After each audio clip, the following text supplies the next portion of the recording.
नमस्कार मंडळी, तुमचं स्वागत आहे आणखी एका शॉर्ट व्हिडिओमध्ये। तर आज आपण चमचमीत अशी झणझणीत अशी शेवग्याची रस्सा भाजी बनवणार आहोत। बनवायला खूप सोपी आहे, चवीला तेवढी सुंदर लागते आणि एकदा जर तुम्ही खाल्लात तर तुम्ही बोट चाटत राहिले, एवढी सुंदर की भाजी लागते। तर त्यासाठी आपल्याला एक कढई घ्यायची, कढईमध्ये कट करून घेतलेलं खोबरं ॲड करायचे आणि खोबऱ्यामध्ये एक अर्धा चमचा तेल टाकायचं आणि तेलावरती छान खोबरं खरपूस रंगावरती भाजून घ्यायचं। खोबरं छान भाजले की ते एका प्लेटमध्ये काढून घ्यायचं। नंतर त्याच कढईमध्ये एक मोठ्या साईजचा कांदा, आलं आणि लसूण छान आपल्याला परतून घ्यायचे आणि कांद्याला गोल्डन कलर आला की तो कांदा आपल्याला खोबऱ्याच्याच प्लेटमध्ये काढून घ्यायचे। आता मी कांदा आणि खोबरं छान त्याचं वाटण बनवून घेणार आहे। दुसऱ्या साईडला मी एका पातेल्यामध्ये शेवग्याच्या शेंगा शिजण्यासाठी ठेवलेल्या आहेत।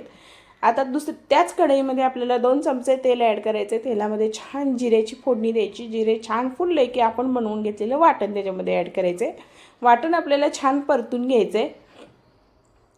वाटण छान व्यवस्थित परतले त्याच्यामध्ये घरातले काही बेसिक मसाले ॲड करायचे। मी अर्धा चमचा हळद, 1 चमचा धनेपूड आणि आपला घरचा कांदा लसूण मसाला ॲड केलेला आहे। तुम्ही तुमच्या आवडीनुसार काळा मसाला वगैरे तुम्ही ॲड करू शकता।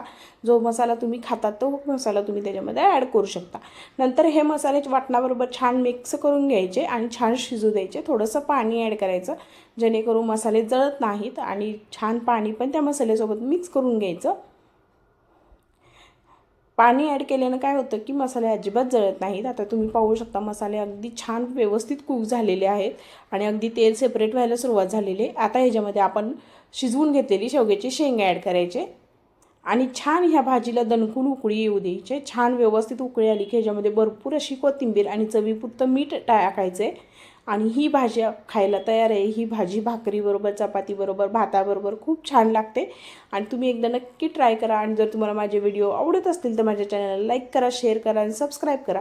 आणि अजून तुम्हाला अशा छान छान कोणत्या रेसिपीज पाहायला आवडतील तेही मला कमेंट करून सांगा। मी त्या रेसिपी नक्की तुमच्याबरोबर शेअर करेन, त्याच्यामुळे माझंही बनवणं होईल आणि तुम्हालाही दाखवणं होईल।